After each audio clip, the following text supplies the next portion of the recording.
Tantor Audio, a division of Recorded Books, presents Saved at the Seawall, Stories from the September 11th Boat Lift by Jessica Dulong, foreword by Mitchell Zukoff. Narrated by Patricia Santomasso. Forward. Not long ago, I received a message from a tugboat crew member who had witnessed the events of 9/11 from the waters around Lower Manhattan. He had taken video from his boat of the burning twin towers of the World Trade Center that recorded the last moments of victims who fell or leapt to their deaths. As he filmed, he spontaneously narrated the horrors, using salty language and a tone that, in retrospect, didn't fit the enormity of the events. His sense that his comments were disrespectful haunted him, and he never shared his footage publicly, even though he knew that the recording would be a valuable addition to the historical record. The passage of time, like flowing water, creates a channel through even the hardest stone. When he contacted me, the mariner said the years had revised his thinking. "Now I know it's more important for everyone to see and know what happened that day versus some comments I made," he wrote in an email. I viewed a copy of his video, then connected him with archivists at the National September 11th Memorial and Museum in New York, who gratefully included it in their unparalleled collection. That story came to mind as I read Jessica Dulong's remarkable book, Saved at the Seawall, which filled a large gap in my own knowledge and research.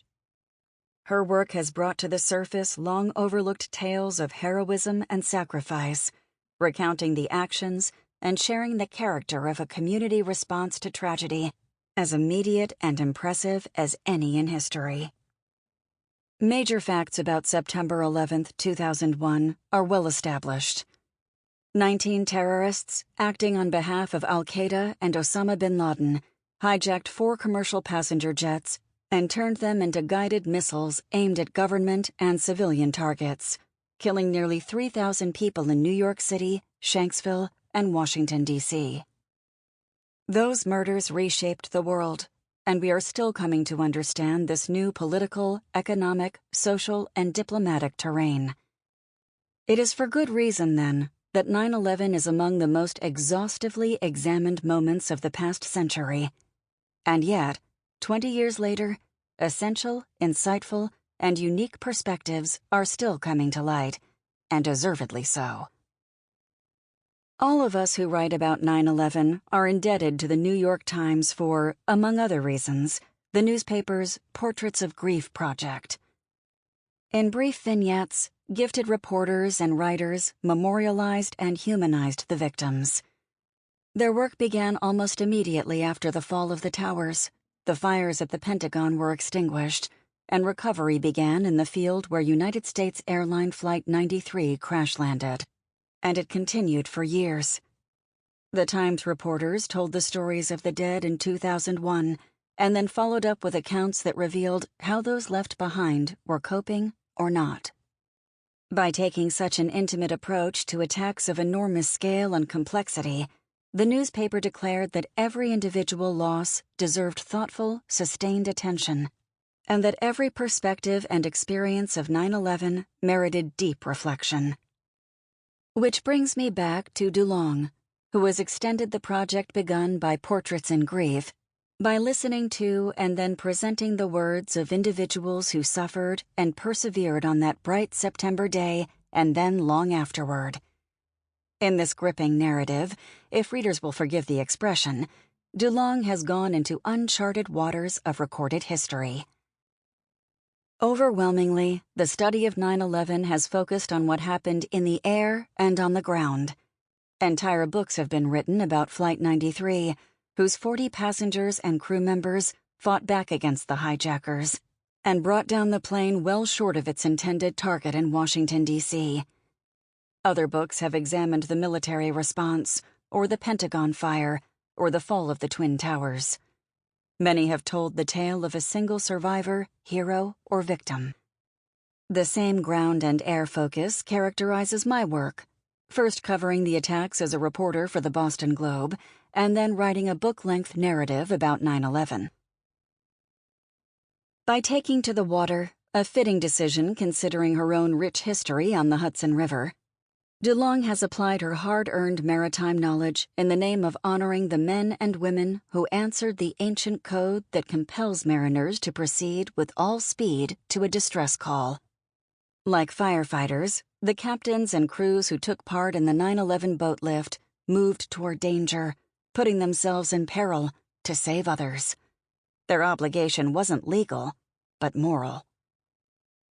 Dulong knows why these roughly 800 mariners aboard at least 150 watercraft in New York Harbor answered the call. And now, we can too. Mitchell Zukoff, author of Fall and Rise, The Story of 9/11. Preface to the paperback edition. Moments that define endings also mark beginnings.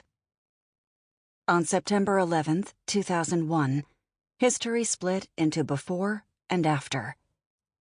This rift occurred in an instant, at 8:46 that morning. Then, the horror unspooled for hours, days, weeks, and even years, as the toll of death, destruction, and later, disease, continued to rise.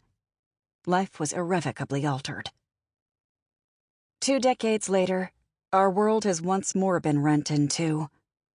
Instead of mourning nearly 3,000 murdered on a single morning, we grieve the millions of people killed by COVID-19 worldwide. This time, the division between before and after came not as a sudden shock of violence, but over the course of months as outbreaks spread across the globe. Even here in New York City, a world epicenter, some neighborhoods suffered relatively few deaths or disruptions, while others have shouldered terrible losses. Yet, the pandemic has forced all of us, regardless of nation, state, or zip code, to confront profound changes. And none of us knows yet what to expect in what Don DeLillo described in Falling Man as the days after. Ruptures caused by historic events like terrorist attacks and pandemics leave us reeling, struggling to grasp what it means to survive, to remake our lives in the aftermath. Over time, I've come to believe that our best hope arises out of respecting our scars as evidence of our ability to persevere, to build a future out of our past. Every scar has a story. In the wake of trauma, these stories help us make meaning out of suffering, supporting our efforts to reassemble the pieces of our lives in the permanently altered after. On Friday, September 14th, 2001, I didn't yet understand any of this.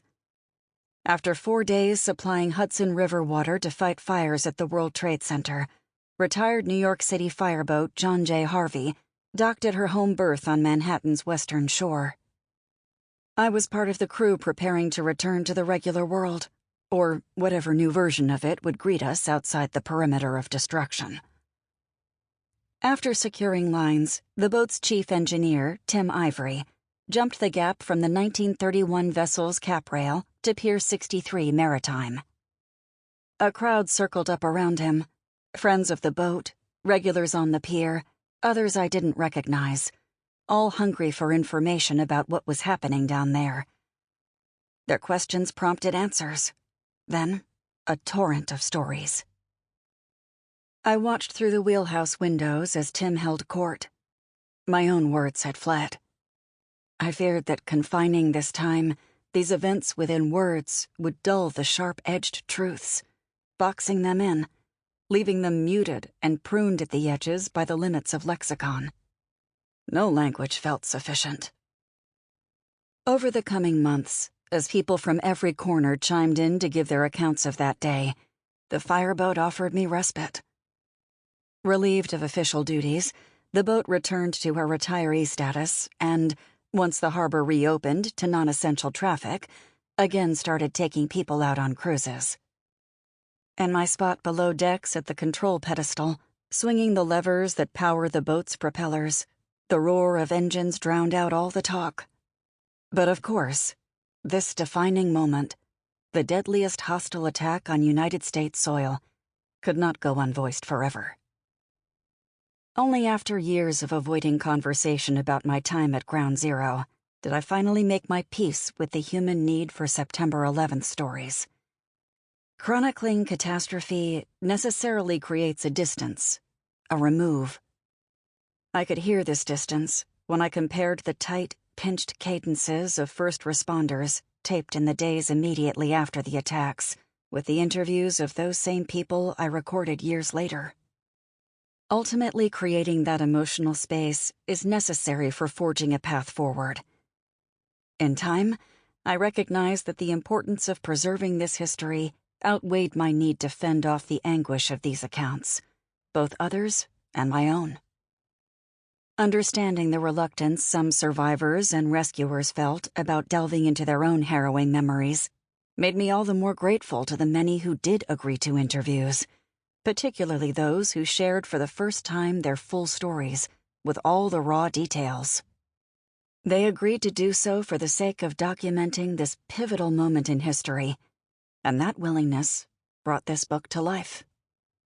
Reading their stories now, under the weight of the pandemic and all its devastating repercussions, provides a window into what's possible. On these pages, we see the collaboration, comedy, and community that offer a promise of who we can be, both now and after. On September 11th, and in the days and weeks that followed, people here in New York City came together. We gathered en masse at makeshift memorials in Union Square, outside the city's firehouses, and along the border of the frozen zone. We lit candles, posted signs, shed tears, and stood together with strangers in solemn silence. In March 2020, instead of togetherness, COVID compelled isolation, calling upon us to wear a mask, wash our hands, and maintain 6+ feet of distance. We steered clear of others, sanitizing our groceries, quarantining our mail, and fearing our neighbors.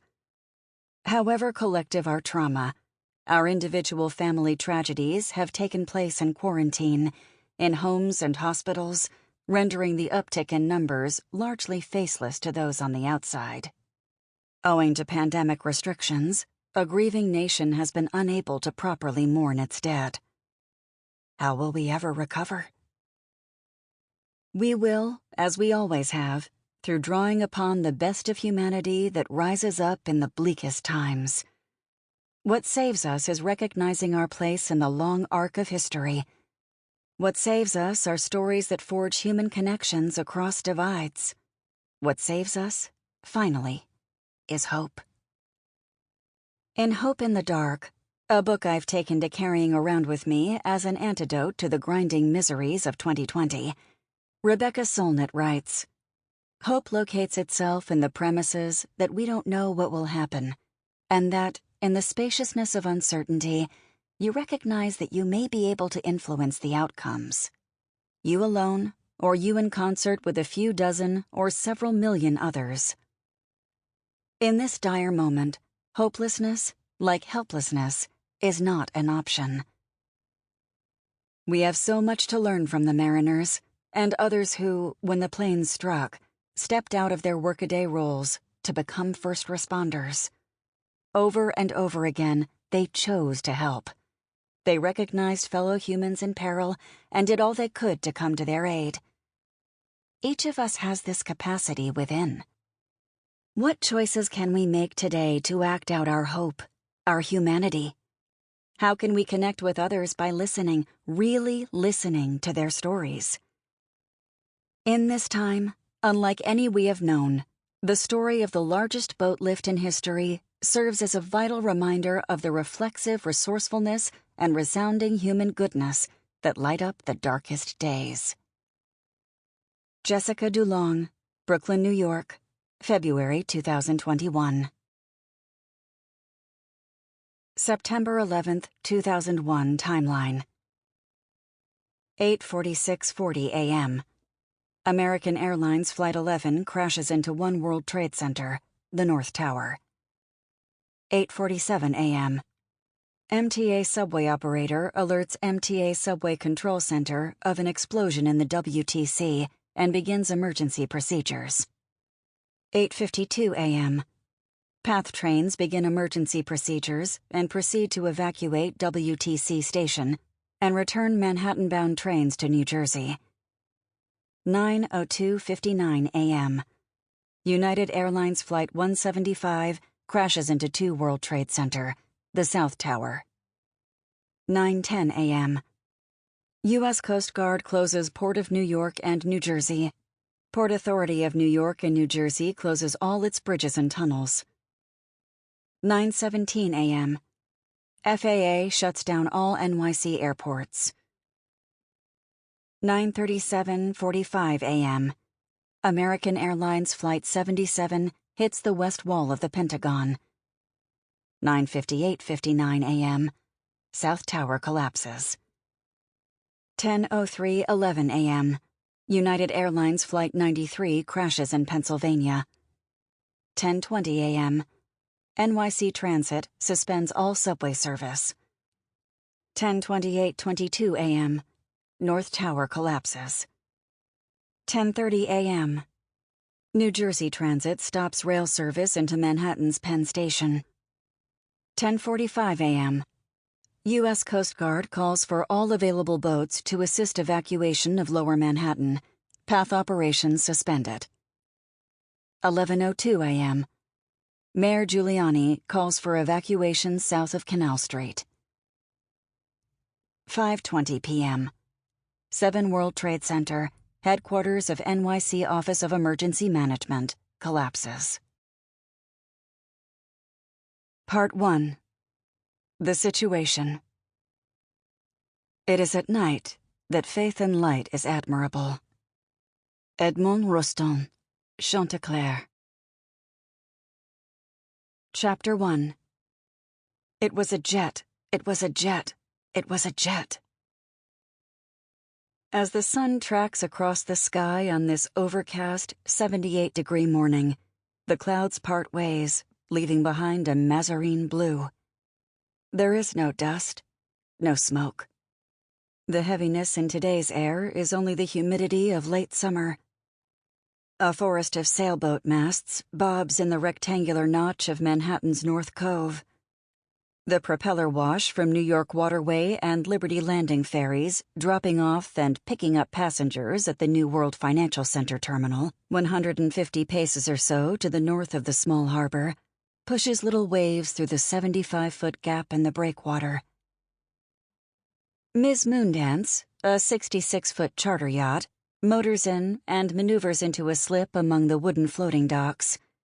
A blue and white police boat holds station just outside the cove's entrance, blue light flashing above the pilot house. To a casual observer, unaware of the date, it might be hard to say if this quiet is just the regular hush of Sunday or something more solemn. Certainly, the pedestrian plaza is far less populated on Sundays than it would be on a weekday morning, a Tuesday morning, say. Surely all the street closures and police barricades thwarting access have kept some people away, while reminding any who might have momentarily forgotten that this is no ordinary day. Several blocks inland, beneath the trees in the National September 11th Memorial Plaza, the 15th anniversary commemoration has begun. About 8,000 people have assembled for this year's annual ritual. Families of those lost will read, 30 at a time, the names of the 2,977 people who died from injuries or exposures sustained 15 years ago today, plus the 6 killed in the bombing of the World Trade Center on February 26, 1993. At 8:46 a.m., bells ring in the plaza and across New York City to announce the first of 6 moments of silence.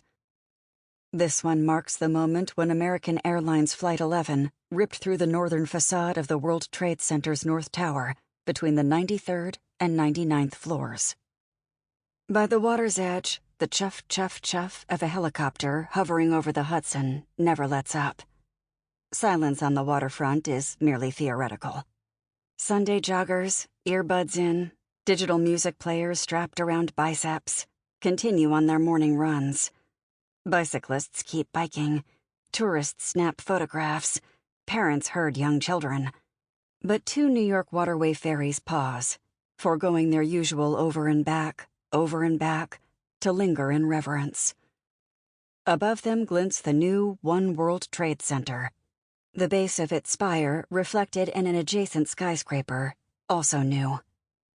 Between them stands a third tower, still under construction, the outstretched arm of a crane loitering above its uppermost reaches, a skeleton waiting for workers to finish grafting on its reflective skin.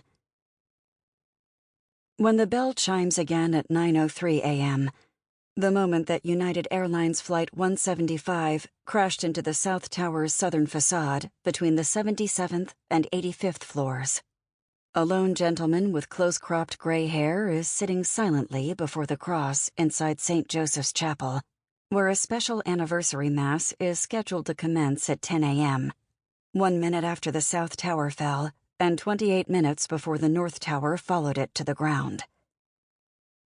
The day after the attacks, this chapel was converted into a makeshift, volunteer-run supply house for distributing donated goods.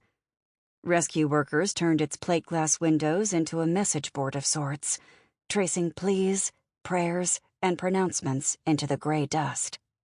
Revenge is sweet. Goodness will prevail. It doesn't matter how you died. It only matters where you go. You woke a sleeping giant. Among the scrawls was the word invictus. Latin for unconquerable, it's the title of an 1875 poem by William Ernest Henley that begins, "Out of the night that covers me, black as the pit from pole to pole, I thank whatever gods may be for my unconquerable soul." Other messages, more practical than poetic, included, "Go to Stuyvesant High School to sleep," and "Lieutenant John Kriski, call home." I first transcribed these missives into a small reporter's notebook while standing in the dust of September 12, 2001. Although I wasn't technically reporting at the time, a writer's lifelong habits run deep. I scribbled down the words in an attempt to collect the details that I hoped might somehow help me make sense of the unfathomable ruination at hand. At 28 years old, I was still a newcomer to New York City, having moved here in January of 2000.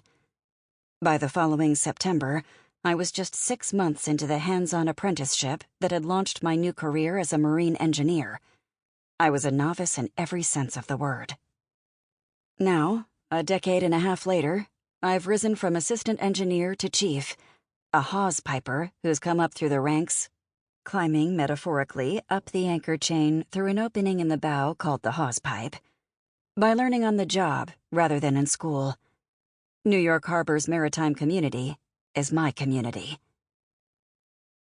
After 15 years in the industry, my view of everything has changed. Now, on this overcast Tuesday morning, when I notice the dull red paint coating one section of the curved steel railing along the water's edge, I recognize it as primer, evidence of a painting project in process. This is the railing that I climbed over on September 12th, as I bolted from the threats of a 4th building collapse, scrambling to board the boat that had so recently become my workplace. Retired 1931 New York City fireboat John J. Harvey. No longer an active duty vessel with the Fire Department of the City of New York, FDNY. The boat had been operating as a preservation project and living museum when it was called back into service to help fight New York City's most devastating fires. A fireboat is essentially a huge pump, several pumps, in fact, which is exactly what was needed that day.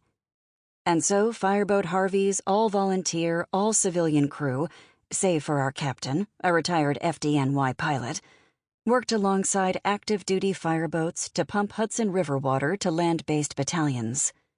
Fire mains lay broken. Hydrants were buried beneath debris. For days following the Twin Towers collapse, fireboats provided the only firefighting water available on site. When firefighters bent over their hoses to rinse the dust from their faces, they sputtered and spit in surprise at the taste of salt from the Hudson. Supporting pumping operations aboard fireboat John J. Harvey was the work that had brought me to Ground Zero. I'd spent the 11th like so many others, glued to the television, then wandering around my Brooklyn neighborhood, trying unsuccessfully to donate blood. My identity as a mariner was not yet ingrained. As I'd watched the staticky news coverage on the only channel that would come in on my television set, it hadn't occurred to me that the antique, decommissioned fireboat where I was spending more and more of my days as a budding engineer could offer the opportunity to help that I so desperately sought. And so, I missed the boat lift.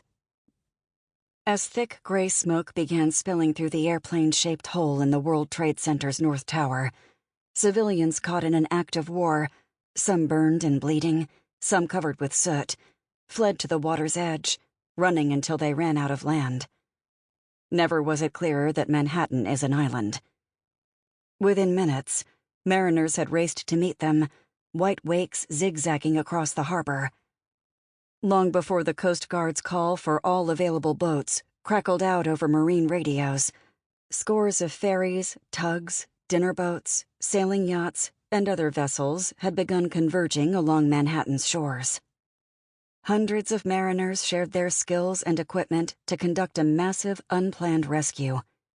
Within hours, nearly 500,000 people, adults and children, had been delivered from Manhattan by boat. This became the largest waterborne evacuation in history, more massive even than the famous World War II rescue of troops pinned by Hitler's armies against the coast in Dunkirk, France. In 1940, hundreds of naval vessels and civilian boats rallied to rescue 338,000 British and Allied soldiers over the course of 9 days.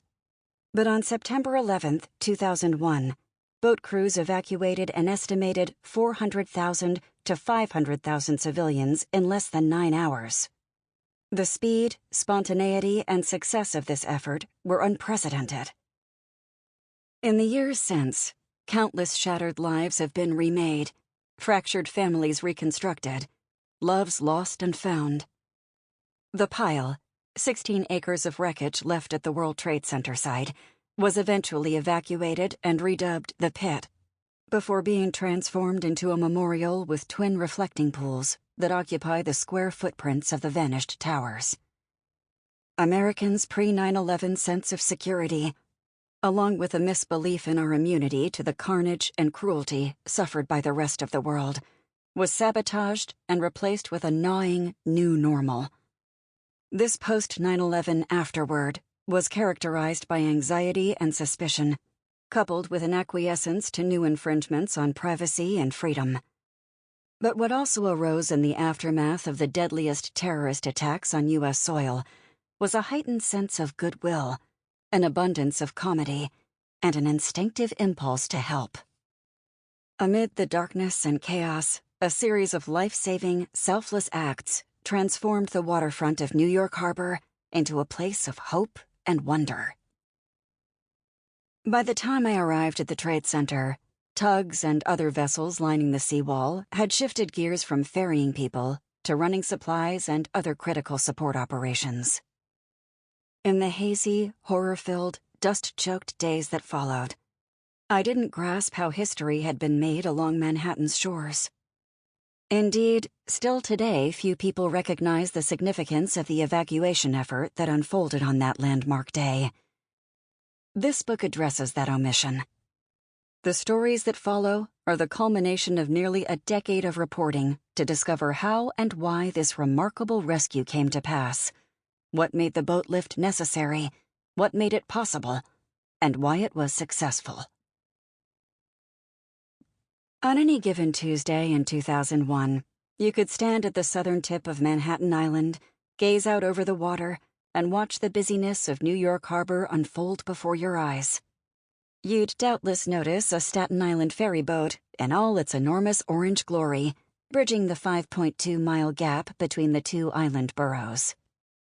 Looking up the west side, you'd see smaller white and yellow fast ferries darting across the 3/4-mile span of the Hudson that separates Manhattan from New Jersey. Maybe you'd track the movements of a recreational sailor, playing hooky on a weekday, tacking back and forth through the sparkling salt water to drink in the last of the summer sun. Over toward Sample complete. Ready to continue?